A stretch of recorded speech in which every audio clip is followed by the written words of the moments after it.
येत्या काळात तुम्ही कोणत्या ऊर्जेमध्ये असणार आहात? बॉटम ऑफ द डेकचं कार्ड आहे थंडरबोल्ट. इथे आहे कॅसल, इंटेन्सिटी आणि शॅमन.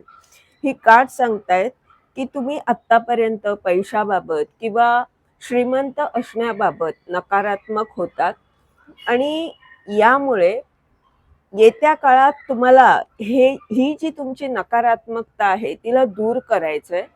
तुम्हाला स्वप्न पाहायचंय की तुम्ही श्रीमंत झालेले आहात. तुम्ही होणारच आहात आणि ही ऊर्जा तुम्ही आकर्षित करीत आहात. तुम्हाला ह्या गोष्टीवर लक्ष केंद्रित करायचं आहे. तुम्ही शामन आहात. तुमच्याकडे ती क्षमता आहे.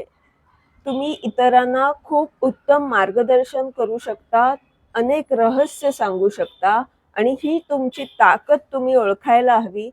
तुमच्यामधली ही नकारात्मकता जेव्हा जाईल, तेव्हा तुमचं आयुष्य सुखी, समृद्ध असं होणार आहे.